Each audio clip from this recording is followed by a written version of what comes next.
maximum, quand je peine mes cheveux, je fais 2 jours. Oui, c'est la vérité. Bonsoir, Brazzaville, est-ce que ça va?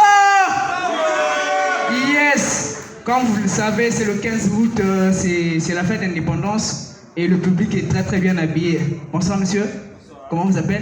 Merci. Yeah? Merci. C'est chinois.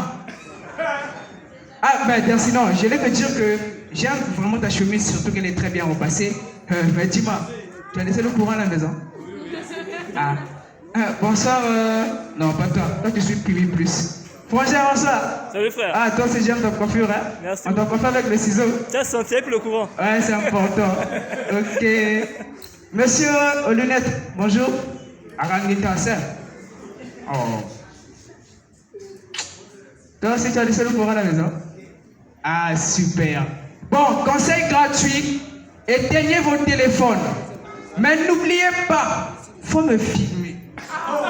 D'accord? Parce que nous allons parler du délestage. Alors, d'après la Bible, oui. Dans Judas Iscariote, le chapitre 4495 au verset, je ne sais pas. Le délestage, c'est la suspension momentanée du courant. C'est-à-dire qu'un temps ça part, un temps ça revient. Mais moi, quand je réfléchis, je me dis, oh, maintenant, eux, quand c'est fait du bon boulot. Parce que si on nous donne le courant tous les jours, déjà, les factures vont augmenter. Les bébés noirs seront en baisse d'activité. Et le plus choquant, c'est de voir le taux d'infidélité baisser. Parce que nous, les vilains, on a besoin du noir pour tromper nos meufs. Ouais. Bon, après, je ne vais pas vous le cacher. Moi, j'aime le délestage, d'accord? J'adore le délestage. Et je ne peux pas faire 3 jours avec le courant, c'est insupportable. Oui, la dernière fois, j'ai fait 5 jours avec le courant. J'étais tellement dépassé. Le soir, je me réveille, je fais le tour de la parcelle. J'enlève les ampoules. Bah oui, je voulais juste créer un délestage environnemental pour me sentir dans le noir. Ah, maman, le français, j'ai pas plus de. Ok? Et le lendemain matin, j'étais quand même ravi d'apprendre que dans la maison de mon voisin, il y a eu vol. Oui, tout mon acte civique a permis à notre citoyen de se retrouver. Comme dit ce fameux proverbe, le malheur des uns fait le bonheur des... Applaudissez.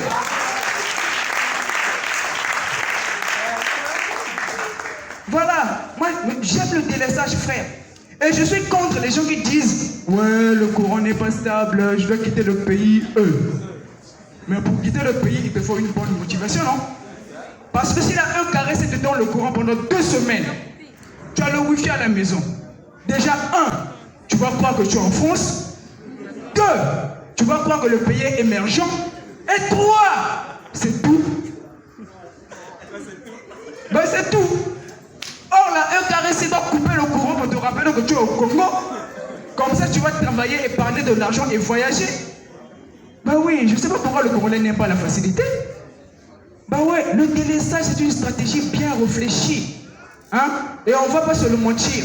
Frère, le Congolais à la base, oui, à la base, pas total ou à Mokodo. Le Congolais à la base, il est fainéant. D'accord? Le délestage est là pour stimuler son cerveau. La dernière fois, on regardait la série Casa de Babel, vous connaissez? Avec mon cousin Estras. On arrive à l'épisode où on découvre que Toké n'est pas morte. On était dans l'extase et là, paf, coupure. Estras fait, maman, on va se barrer, c'est la Campus France. Applaudissez, applaudissez. Ben oui, au moins le délestage l'a permis de rêver le voyage, tu vois. C'est très très important, frère. Et moi, j'aime tellement le délestage au point où, si le gouvernement permet aux citoyens de faire une marche, je serai le seul à contester. Parce que quand les autres se mettront à marcher là, moi, je vais courir. Ouais, c'est comme ça. Et une petite parenthèse, je ne sais pas comment ça se passe dans d'autres pays, mais chez moi, au Congo-Brazzaville, chez nous, le courant, c'est comme un membre de famille. Tu connais son programme et son planning. Oui, j'ai voulu le dire comme ça, je voulais paraître un peu intelligent, tu vois. C'est pour vous tester. Et ma soeur hier, elle m'a appelé pour demander les nouvelles du courant. Alors, Evans, bonjour. Dis-moi, aujourd'hui, votre tour du courant? Non. Il y a eu la pluie. Donc, le poteau qui se trouve à côté de mer, j'étais tombé. Il y a eu combien de morts? Bon, quand le courant va revenir, tu me fais signe. Et le pire, c'est toujours mon cousin Estras, lui, il a fait pire que ça. Il m'appelle pour me dire, oui, Evans, bonjour. Ouais, dis-moi, il y a le courant? Non. C'était parti à quelle heure? Ah! mais ça ne peut plus revenir. Tu me crois pas? Bon, regarde, on est samedi, il est 13h. Le directeur de la EKRC, il a fermé le bureau, il est parti. Donc le courant là, Mbaji me paraît. Et voilà, c'est un peu ça l'autre là, le délestage. Et pour finir, on a tous entendu cette phrase qui dit « Jésus revient bientôt, n'est-ce pas ?» Mais moi je pense que si Jésus doit revenir d'abord au Congo-Brazza, il doit choisir le jour et l'heure à laquelle il reviendra. Parce que s'il revient un dimanche à 20h45 et que toute la journée on n'a pas le courant, je pense que personne ne va le gérer. Tu imagines Jésus en train de descendre sur son nuage magique avec l'iPhone X. Et là le courant se rétablit, tout le monde va crier « Ouais, frère, il y a Jésus. Ah, il quitte là-bas, je suis à 15%. Regarde, donne-lui 2 bières. Merci, c'était Evans. Applaudissez, applaudissez.